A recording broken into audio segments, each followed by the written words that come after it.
अस्सलामुअलैकुम रहमतुल्लाहि व बरकातुहू। वेरिकोसल वेन सीरीज़ का आज हमारा तीसरा लेक्चर है और इस लेक्चर में हम वेरिकोसल वेन्स बवजह आसाबी सोजिश यानी नर्वस सिस्टम की इन्फ्लेमेशन की वजह इसके अलामात और असूल इलाज के बारे में पढ़ेंगे।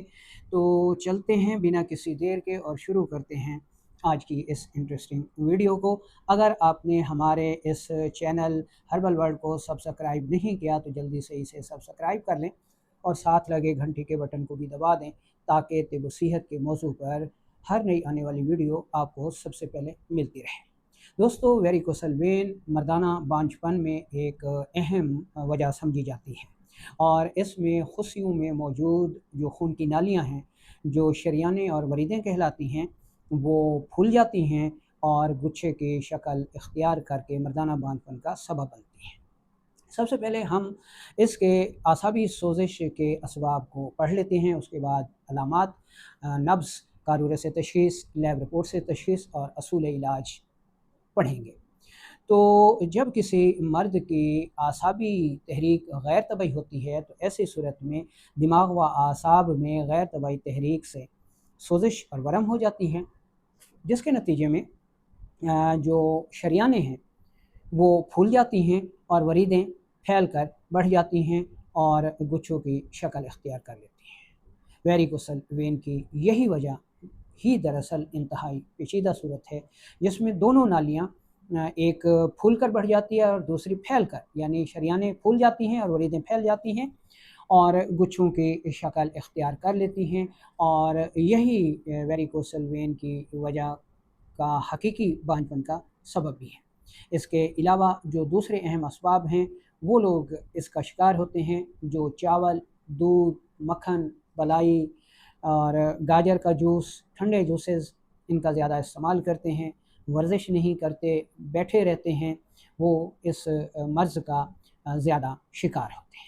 अब हम इस मर्ज़ की अहम अलामात को देख लेते हैं कि इस तहरीक में यानी आसाबी सोजिश में अदरार ज़्यादा होता है, यानी रतूबात का अखराज ज़्यादा होता है, जिसकी वजह से मादा मनी भी जिसमें रुकती नहीं, पेशाब के साथ मिलकर अखराज पाती रहती है, जिसकी वजह से उसमें ख़मीर नहीं मिल पाता, तुरशी नहीं मिल पाती, जिसकी वजह से स्पर्म पैदा ही नहीं होते और जो थोड़े बहुत पैदा होते हैं वो इसके अखराज के साथ ही ख़ारिज होते रहते हैं। इसलिए एक तो मादे मनी की किल्लत होगी, स्पर्म्स की कमी होगी, पस सेल भी कम होंगे, ज़्यादा नहीं होंगे, क्योंकि जो स्पर्म होंगे वो मुर्दा हों या ज़िंदा, वो मादे मनी के साथ मिलकर, पेशाब के साथ मिलकर अखराज पाते रहते हैं।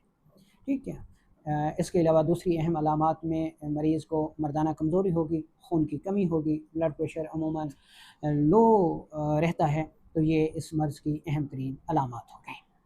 अच्छा, तशख़ीस की बात करें तो लैब टेस्ट में डॉक्टर जो है वो अल्ट्रासाउंड कराता है ताकि जो नालियाँ फूल कर गुच्छा बन गई हैं उनकी माहियत मालूम की जा सके। इसके अलावा जो है मादे मनी की लैब रिपोर्ट करवाता है डॉक्टर, उसमें वो स्पर्म को देखता है, पस सेल को देखता है, इसका वॉल्यूम को देखता है, ठीक है, मोटेलिटी को देखता है और मर्ज़ की तह तक पहुंचने की कोशिश करता है। इसके अलावा पेशाब की रिपोर्ट भी करवाई जाती है कि पेशाब के रास्तों में कोई इन्फेक्शन तो नहीं है, ये लैब रिपोर्ट डॉक्टर करवाता है। अब हम तशख़ीस को देख लेते हैं तिब के असूलों के मुताबिक कि एक तबीब जो है वो नब्ज़ से या फिर कारूरा से तशख़ीस करता है। तो ऐसे मरीज़ों की नब्ज़ जो है वो बिल्कुल आखिर में मिलती है, 1 से 1.5 उंगली पर भरपूर दबाव दिया जाए कि उंगलियां जो हैं वो कलाई की हड्डी के साथ टच हो रही हों। तो ऐसे मरीज़ों की नब्ज़ गहराई में मिलती है, मोटी होती है, हरकत में सुस्त होती है और बिल्कुल आखिर में 1 से 1.5 उंगली पर मिलती है। अगर कारूरा की बात की जाए तो कारूरा यानी पेशाब मिकदार में ज़्यादा, रंगत में सफ़ेद और बार बार आया करता है, ये इसके तशख़ीसी पहलू हो गया।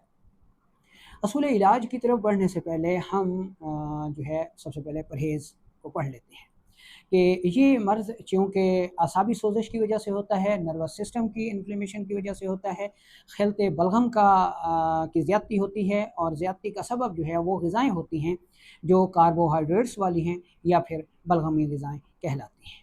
इसलिए इस तरफ या इस तरफ दिया जाने वाला ग़िज़ाई चार्ट, इसमें मौजूद जो ग़िज़ाएँ हैं वो आपने इस्तेमाल नहीं करनी। उसकी जगह आपने प्रोटीन वाली ग़िज़ाएँ, सौदावी ग़िज़ाएँ ज़्यादा इस्तेमाल करनी है। इस तरफ या इस तरफ दिखाया जाने वाला ग़िज़ाई चार्ट आपने इस्तेमाल करना है। ये परहेज़ हो गया। अब चलते हैं असूल इलाज की तरफ कि असाबी तहरीक में दो तहरीकें सामने आती हैं, एक असाबी गुद्दी और एक असाबी उज़लाती। अगर तो मरीज़ की तहरीक असाबी गुद्दी है तो आपने सबसे पहले मुताफ़न बलगम को ख़ारिज करना है और तहरीक का ताल्लुक जिगर से तोड़कर उज़लात के साथ जोड़ना है। इस मकसद के लिए आप असाबी उज़लाती दवाएँ देंगे। मुहर्रिक शदीद, मुलय्यन मुसल, अक्सीर तिर्याक 2 से 4 दिन ये अद्वियात देकर मुताफ़न बलगम को ख़ारिज कर लेंगे। तो उसके बाद आप उज़लाती असाबी और उज़लाती गुद्दी में मरीज़ का इलाज कर सकते हैं। उज़लाती असाबी और उज़लाती गुद्दी में दर्जे मर्ज़ के मुताबिक आपने दर्जे दवा को रखना है, यानी मुहर्रिक शदीद, मुलय्यन मुसल, अक्सीर और तिर्याक जैसी अद्वियात मर्ज़ की शिद्दत के मुताबिक इस्तेमाल करनी है। और अगर मरीज़ की नब्ज़ पहले ही असाबी उज़लाती है तो आपने डायरेक्ट उसको उज़लाती गुद्दी कर देना है, उज़लाती असाबी कर देना है, या फिर उज़लाती गुद्दी अद्वियात भी मिलाकर आप दे सकते हैं जब मुआलिज ज़रूरत महसूस करे। तो उज़लाती असाबी में मुहर्रिक शदीद है, मुलय्यन है, मुसल है, अक्सीर है, तिर्याक है, इस जैसी अद्वियात हैं। और इसी तरह अगर ज़रूरत पड़े तो आप उज़लाती गुद्दी से भी मदद ले सकते हैं। अच्छा, आम लोग जो साल साल से वेरिकोसल बवजाए आसाबी सोजिश की अद्वियात ले रहे हैं लेकिन उनको शिफा नहीं मिल रही, तो वो ये नुस्खा जो है अलामात को देखकर ये नुस्खा इस्तेमाल कर सकते हैं। आपने लेना है आंवला, दूसरी चीज़ लेनी है हलीला स्याह और तीसरी चीज़ लेनी है हल्दी।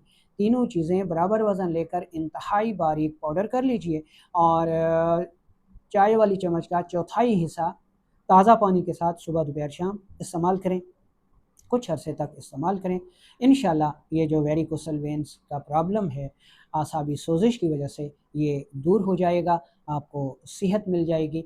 अगर आपको ये वीडियो पसंद आई हो तो इसे लाइक कीजिए, चैनल को सब्सक्राइब कीजिए, वीडियो को शेयर कीजिए ताकि दूसरे लोग भी इससे फ़ायदा उठा सकें।